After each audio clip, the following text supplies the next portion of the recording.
नमस्कार. मराठी आई या आपल्या यूट्यूब चॅनलवरती आपल्या सर्वांचं स्वागत आहे. आजचा विषय आहे गरोदरपणात कोरड्या उलट्या, मळमळ किंवा ॲसिडिटीसारखा त्रास होत असेल तर यावर काय करावे? त्यामुळे हा व्हिडिओ शेवटपर्यंत नक्की पहा. प्रेग्नन्सीमध्ये ॲसिडिटी किंवा कोरड्या उलट्या होणे साहजिकच आहे. काही महिलांना सुरुवातीच्या 2-3 महिने कोरड्या उलट्या किंवा मळमळ होत असते, पण काही महिलांना तर पूर्ण 9 महिने कोरड्या उलट्या, मळमळ किंवा पित्ताचा त्रास होताना दिसतो. प्रेग्नन्सीमध्ये शरीरात होणाऱ्या हार्मोनल चेंजेसमुळे आपल्याला कोरड्या उलट्या, मळमळ किंवा ॲसिडिटीचा त्रास होतो. त्यामुळे आपण आपल्या आहाराकडे विशेष लक्ष देणं महत्त्वाचं आहे. उलट्या झाल्या की आपल्या शरीरात डिहायड्रेशन व्हायला लागतं. त्यामुळे डिहायड्रेशन होऊ नये यासाठी स्वतःला नेहमी हायड्रेटेड ठेवा. हायड्रेटेड म्हणजे काय की आपल्या शरीरात सतत पाणी, नारळ पाणी, लिंबू पाणी, वेगवेगळ्या फळांचे ज्युसेस हे गेलेच पाहिजेत.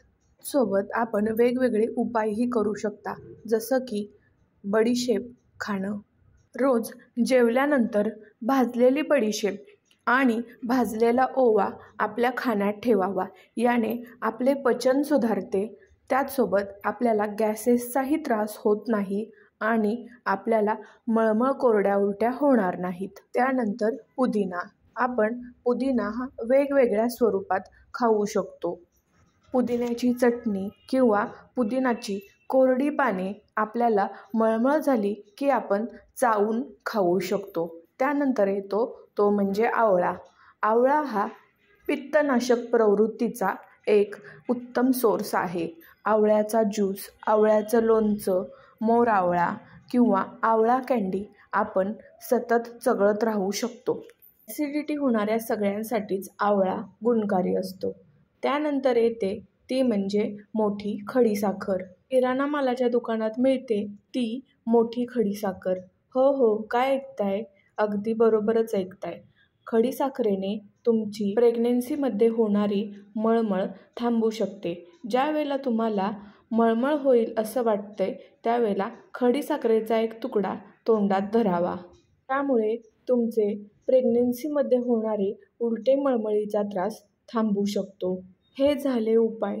यानंतर आपण आपल्या रोजच्या जीवनशैलीमध्ये थोडासा बदल करावा. घरी बनवलेलं सात्विक अन्न ज्याच्यावर तूप घेऊन तुम्ही खाऊ शकता.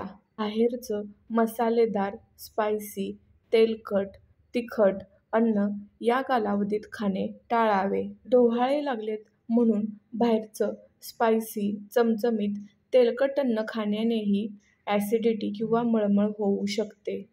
त्याचसोबत रोज छोटा योगा करणे फायदेशीर ठरते. प्रत्येक जेवणानंतर तुम्ही थोडंफार वॉकिंग करा.